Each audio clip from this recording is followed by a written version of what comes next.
Hello, thank you so much for joining us on yet another episode of The Digest. My name is Francesca Banda. Now, in October 2021, government announced an increased allocation to the Constituency Development Fund, CDF, of 25.7 million kwacha per annum for each of the 156 constituencies. Now, following this massive undertaking to take development closer to the people through various empowerment initiatives, a lot of hype has been generated around the CDF and its role in national development. This has in turn brought the decentralization policy into focus, viewed as the reawakening of the tools that will take development to all constituencies in a more participatory manner. Now, with all these issues at play, it has also become apparent that there is need for information sharing and sensitization to dispel the misconceptions about the fund and how it can be accessed.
Allows people to decide what they want in their community and role of the Ward Development Committee.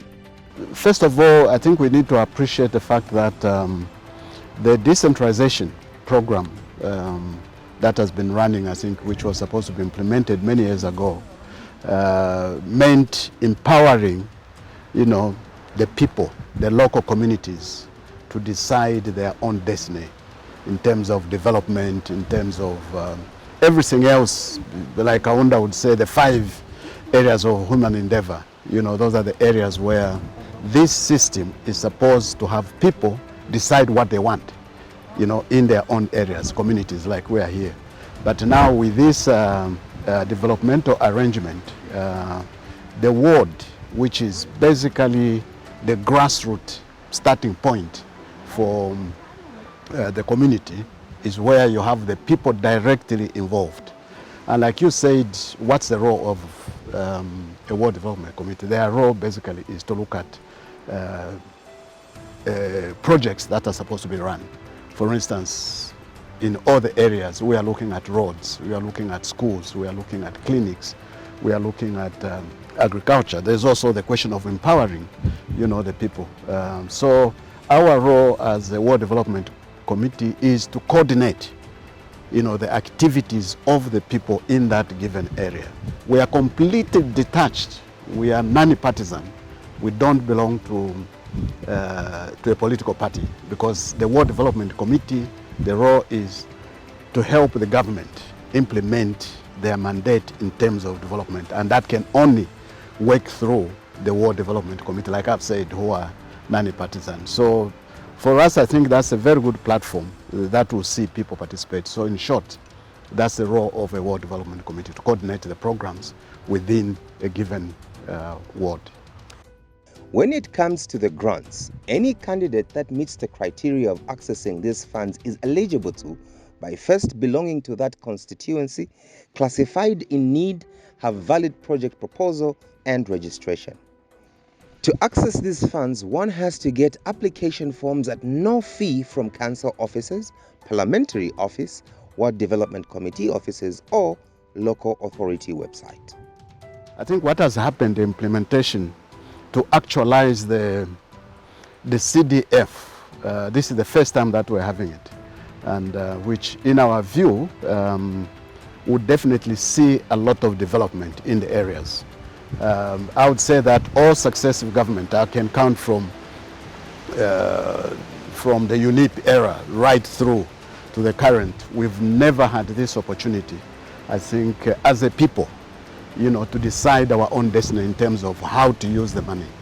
So the role of ward development committees across the country, us in particular as GOtv, is to work closely, first of all, with the area councillor, who is also an ex-official who sits on the committee of the GOtv Development Committee, and also work with the area member of parliament. Like I've said, our role is to sensitize the community, to help them understand what is involved in this, in the CDF. I think what is key is that the current government, I think the president, even during his inauguration, mentioned it, that one, they would like to make sure that the youths and the women are empowered. And at one stage, a lot of people, I think, laughed about it when he said, yeah, we'll create employment. And he said the employment will come from CDF. I think a lot of people didn't understand what he meant. This is exactly what has happened. Because where we are sitting as GOtv, we have youths, maybe who dropped school, who completed their education. We have women and who do a lot of work in our communities. And the idea of having the Ward Development Committee is for these groups to be organized. I think in the past we have seen, especially the past regime, it was more of who belongs to what. If you are part of this, then you can benefit. But I think the system now that we, the government, the current government under the UPND and President Hakainde Hichilema himself have put in place, is the CDF should benefit all the Zambians, regardless of your political affiliation, regardless of your ethnicity. Everything should be above board so that you benefit, because this is our money. It doesn't belong to a party. This is our money, and that's what they have done. So what we have seen change is that the youths are organized to form clubs, to form cooperatives. The women are organized to form clubs, to form cooperatives. Through organization of having them well organized, the money will then pass through these hands and be accountable. Our role as WDC is to help them access, to assist them in terms of application, in terms of looking at their project, what projects are they doing. So for us, I think this is the best that has ever happened to Zambia. Applicants feel left out when they have challenges meeting the required documents to access the funds. The slow pace at which the approval process has brought in some pressure on beneficiaries, hence calls to remove the bottlenecks surrounding the accessibility of the funds. So yes, to try and implement it, it has delayed. This is a new government, first of all. We must appreciate that. With a lot of challenges, I think that they came to find themselves in. And for us, I would say we were not ready to implement the program, because, to be honest with you, I think at that time, even if somebody says no, come November we should have given the money come January, they are being very unfair because the systems were not in place. The money was released, or the money is supposed to come in, but were we ready? At the grassroots, weren't ready. So the delay for me, I think, was a good thing to make sure that we have good systems.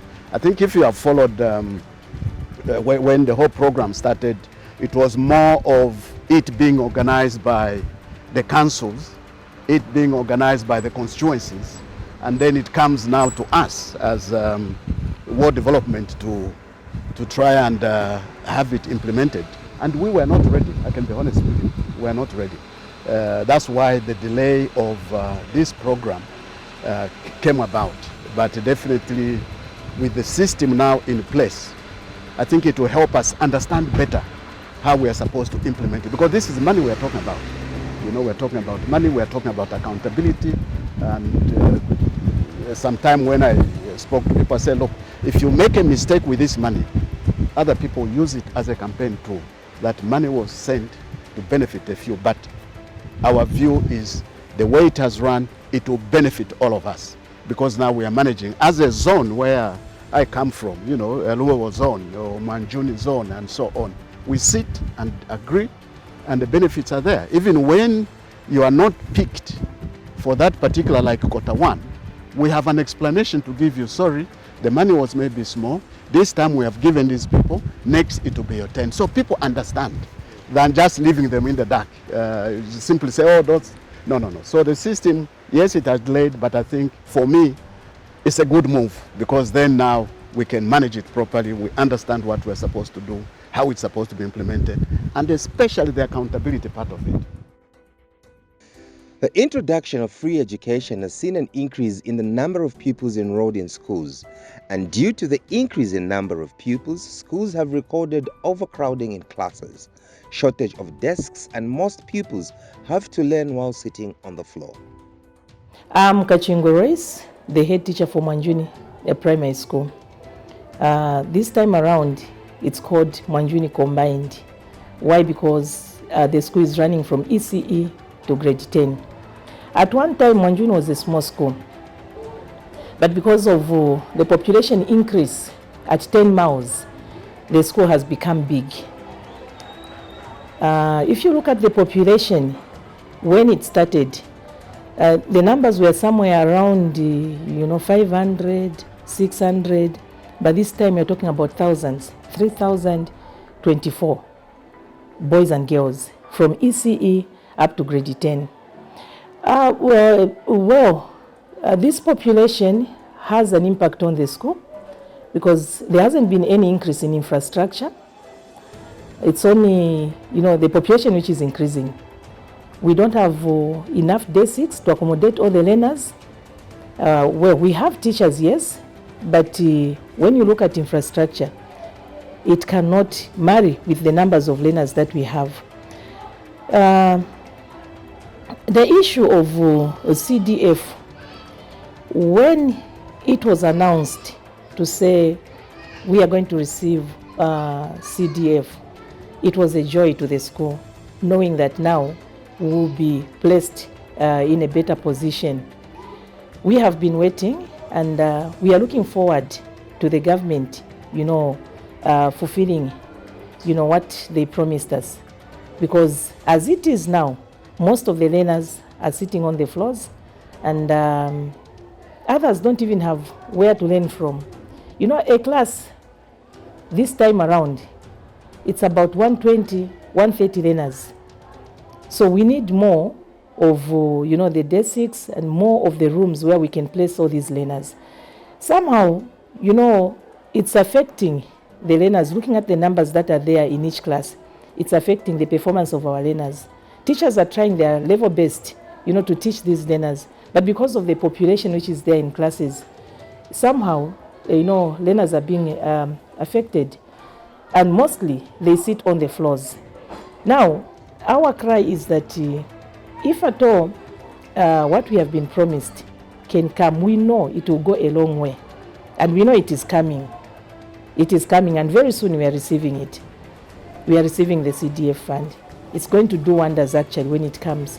because there's a new building which needs to be roofed, and if that building is roofed, we know, some learners will be taken there and some space will be created. For CDF, it is our cry actually that we have it as soon as possible. It's really bad. You come from home, then you're here at school, then you are seated down. It's even rare to find yourself sitting on a desk. You can even find yourself sitting down when your uniforms are even going to get that.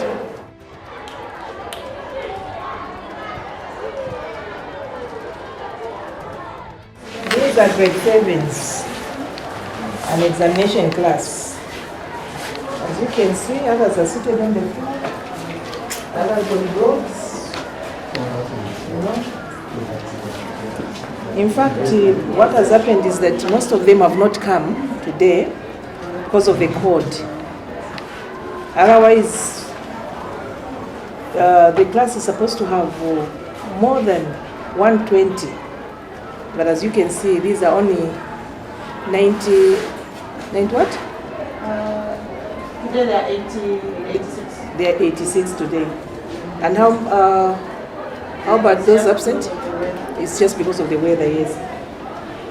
So the class is more than this. And we need more desks. We need more space for them to perform better in class.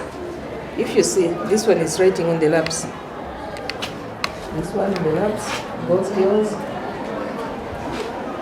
Even if a child is very bright, performance can still be affected. They're supposed to sit on a desk. Look at the way those boys are seated in the corner there. Definitely, performance can be affected.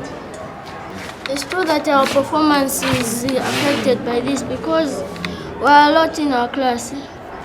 Even if it looks like this, but few people have come today, so we can need some help. For starters, you can help us with desks and some space.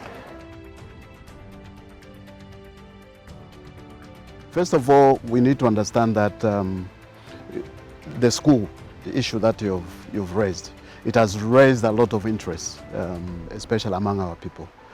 You are now looking at the free education component, where we have seen, never have we seen this, that most of the kids that were loafing, in the villages because they couldn't access for the sake of just paying 150 kwacha, they have now trooped back into classrooms. Definitely, that will have an impact. That will have pressure in terms of the school system. Do we have enough classroom blocks? Do we have enough chairs to sit on? But it's a learning curve. What is important, in my view, is that we've given the children an opportunity for them to go there, in a classroom. That motivates them a lot. I'll joke with you here, where we are seated. If it was last year, if you interviewed me in February, I don't know how many children you would have been seeing running around, either coming here to ask for this and that because they couldn't go to school. So, yes, the challenges are there, and it's something that, as WDCs, we're also working tirelessly with the community. We're not leaving everything purely to the CDF arrangement. I think part of the things that we are doing, I'll speak for Katuga as an example, and the example that you have given, Manjuni, I'll touch it, is that we are bringing the community on board. The CDF is there, but we as a community, what are we also doing? I mean, to put up a block, a classroom block, surely, I know that in the past we used to do it. People can come together, that is what you say, your 25% community contribution to the project. Because if we are putting a project of a school in this area, surely if you have 30,000 people living here, I know for a fact that they can easily raise 1,000 blocks from their own contribution. Okay?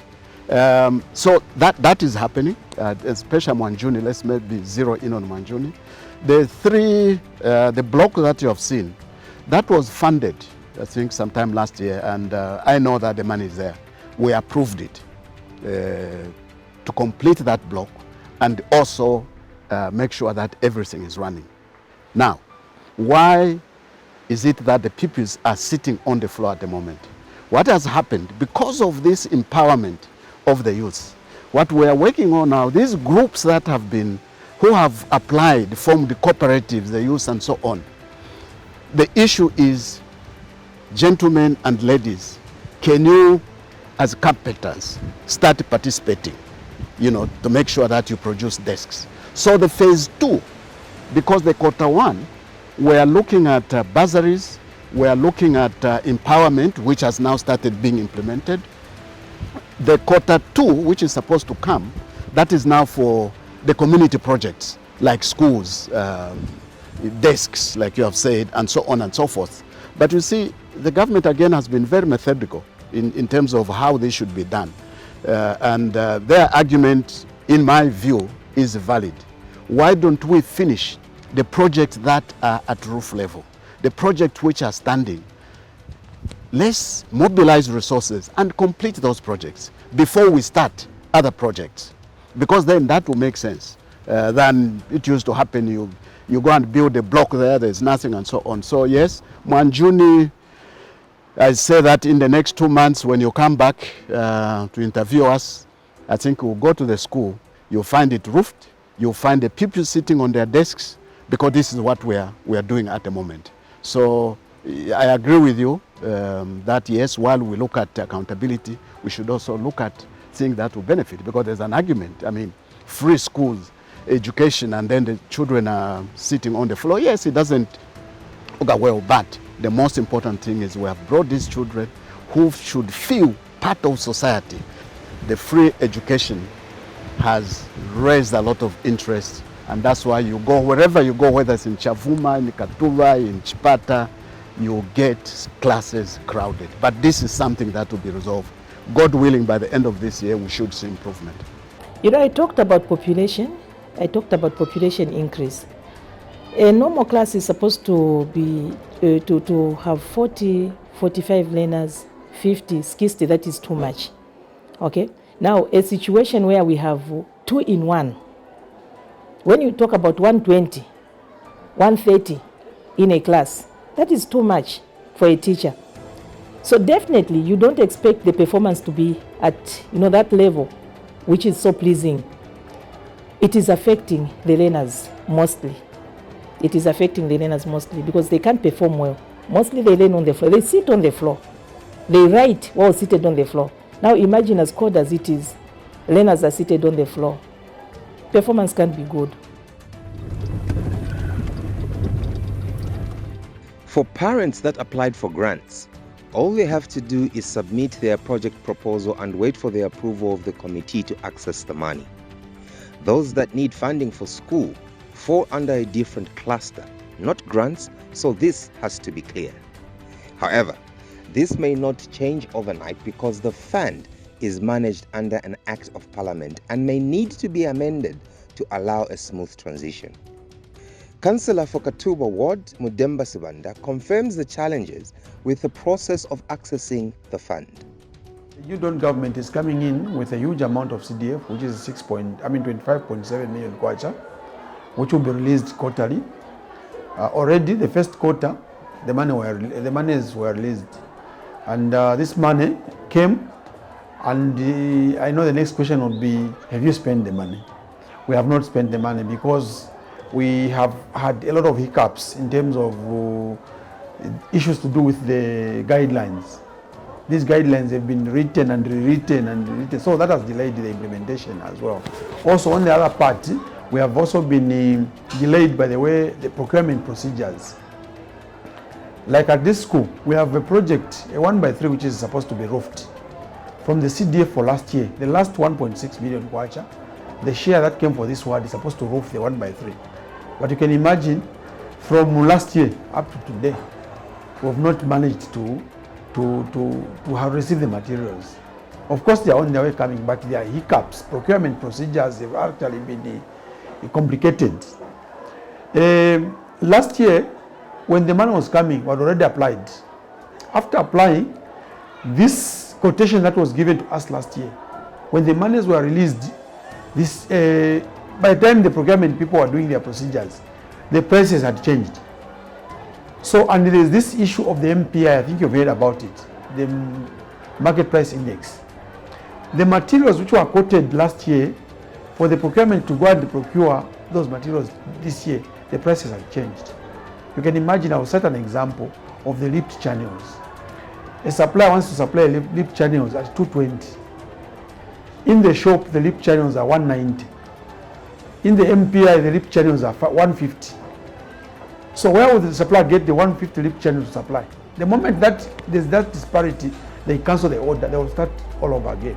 I think there we need to work on the procurement procedures. Otherwise, if we don't work on the procurement procedures, this same 25.7 million kwacha will be a challenge to spend. We just need to give capacity to the procurement people. If possible, let it be decentralized. Because when these people do whatever they are doing, the procurement procedures, they have to send to Lusaka, all those things. So if we can just cut on those long procedures and just make sure those people are supposed to sign in Lusaka are decentralized, they come maybe even at provincial level. So the districts will be going to the province to have their projects approved, and then they come and implement in no time. That will really help us. So our appeal may be, we just appeal to the lawmakers, the MPs, and the technocrats, the PS and these other people that are at the administrative level. Those are the people that can help us, because this is what we are reporting as people on the ground. Remember, we are doing decentralization, where decisions have come from the ground going to upwards. So here on the ground, those are the challenges we are facing at implementation level. So as we speak, those people that are supposed to hear, the powers that be, let them hear us. If possible, let them come on the ground and get it from us. Let them gather us as councillors and hear our challenges with these people that we are working with, the WDCs and other people. Let them come and hear these challenges. Because like the challenges of procurement, it is not a new thing.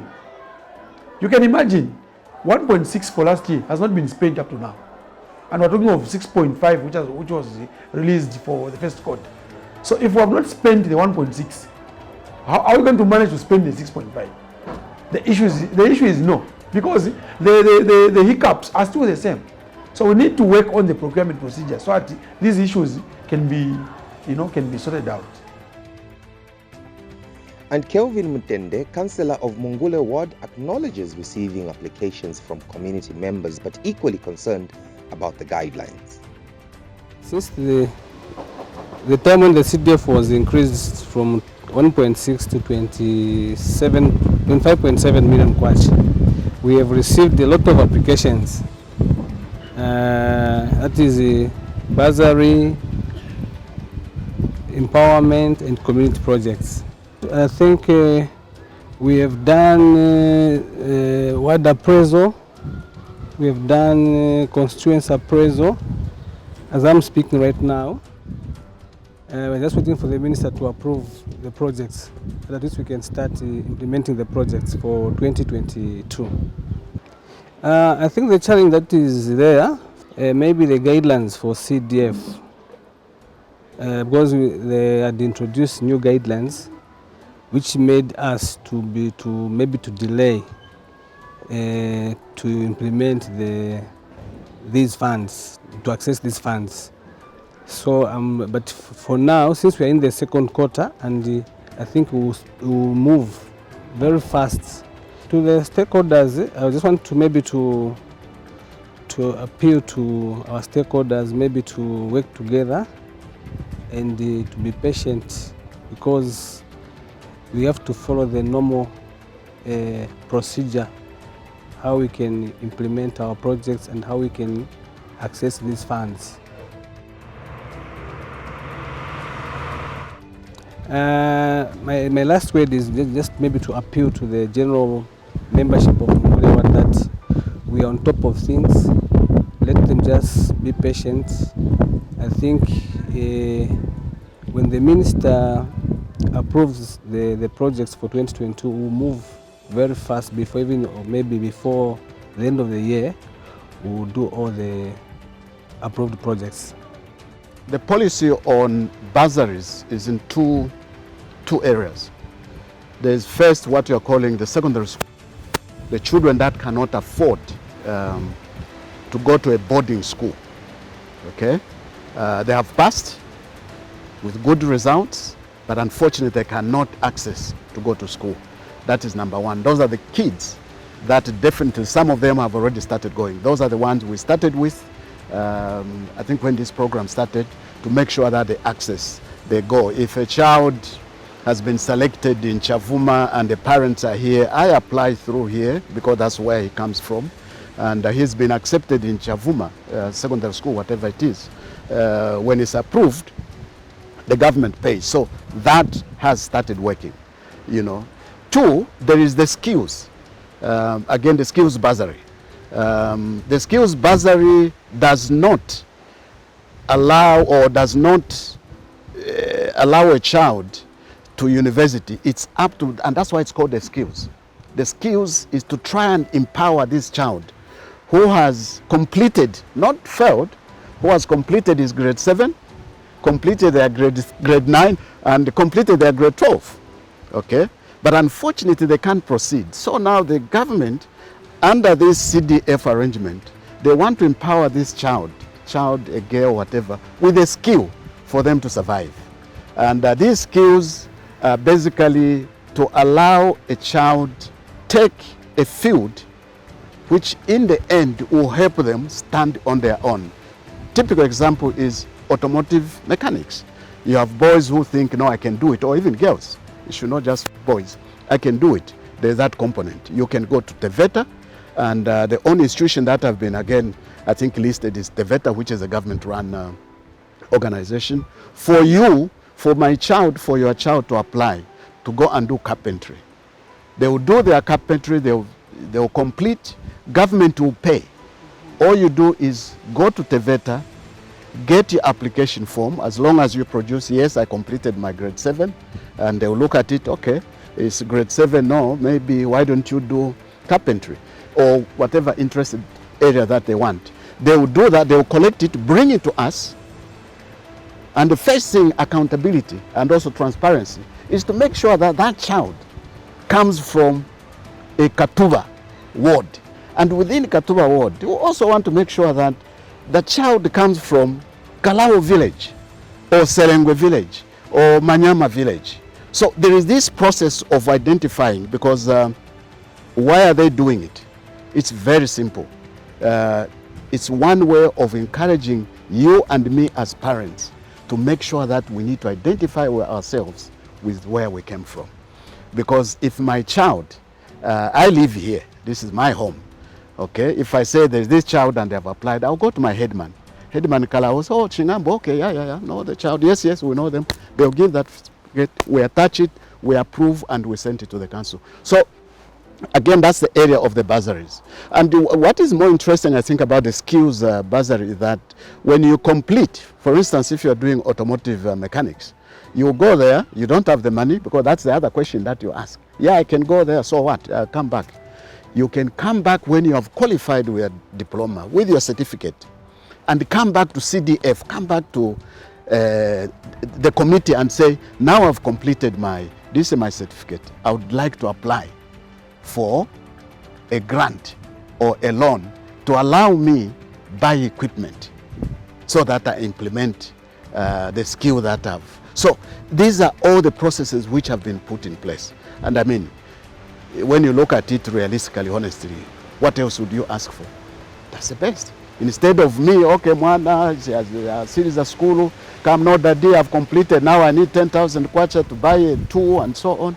You go back. And because you're already in the system, say, yeah, we send the child. How much do they need? No, he needs 100,000 kwacha. CDF, you apply, you get your loan, and you repay it back. Darius Sivalwa is a resident of Chimbo village in 10 miles, and he is a peasant farmer who appreciates the CDF initiative but has reservations on some lacunas with regards to accessibility of the funds. The Constituency Development Fund is a very good initiative which the government has done. All what is required now, we have to look at what the bottlenecks are or the shortcomings of implementing it. The whole idea is excellent, but we need to look at the implementation part. Once we are done with that, I think everybody will benefit from the same. Something which is a bit challenging is, when you form a cooperative, you bring people together with the different business ideas or whatever activity they are doing. It's not like marketeers who do almost similar thing. Now with this one, if we come together, CDF funds, some of us, we are farmers like for me, some they like to do business, like the cooperative where I belong. They are traders, they have to go outside the country, do different things. Now for us to come together and do something which is similar of one nature is a bit challenging. And the two, even though that part we are not yet walking through it, but we are almost there. You find that we want to do a small business, like as they are encouraging, we form a cooperative, then do chickens and do other things. When you come to look at the numbers of the people for that cooperative, might be, just as an example, I'll say they're around maybe 70. Now you keep chickens around 2,000 or 5,000. Now when you come to do the actual turnover, you do some sort of like net profit of the project you are doing at the end of 3 months or 6 weeks. You find that when you share, it has little impact. But if it is done on the individual loan basis, I think that could be one of the best ideas. People should borrow from the cooperative as an individual on an individual basis, because they have different things they are doing. You can't, put them under one umbrella. It's a bit difficult, I'll give you an example here where we are. Me, I grow tomatoes and I grow green maize. The other people want to keep chickens. Now, when you merge our interests, they might not work out very well. But if they get individual loans under umbrella of the cooperative, that way, I think the results will be very positive. Now, just to bring people from different walks of life together, some of these cooperatives have formed them just to access money. They don't have plans yet. They don't even know what to do with the money when it comes. Even when they are told today, they go to the councillor. He tells me, your cooperative, the money is ready there. Go and get it. I haven't prepared anything. So, for me, I very much encourage if the government can find a format of how they can give individual loans and identify those through councillors and the village headmen, which people have very capacity to do things of their own. Otherwise, they'll give the money, but people will not use it for the intended purpose.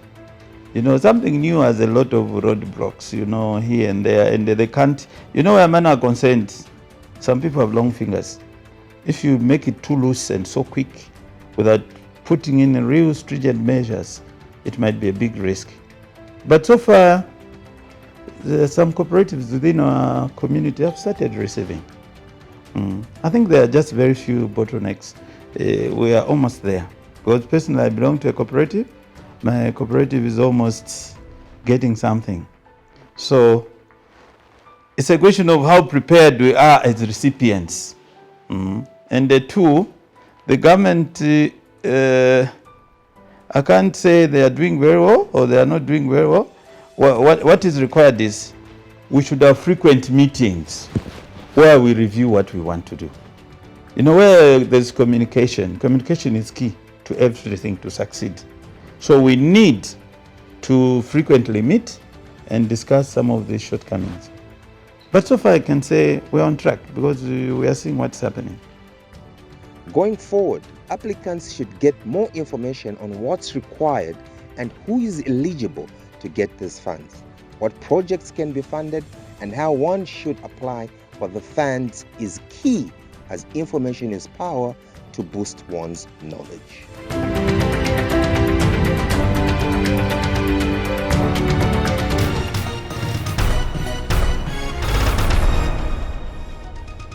The foregoing and emerging issues since the 2022 budget announcement of the increased CDF allocations all support consensus that implementation of the revised system of the development requires some improvement in order to run effectively and efficiently while continuing to address the welfare of the grassroots. Now, the recommendations refer to the various aspects of the framework, including the guidelines. Do give us feedback on this documentary by inboxing us on this account on our Facebook page, Diamond TV Zambia, or you can email us at diamondtvzambia@gmail.com. Thank you so much for watching. Goodbye.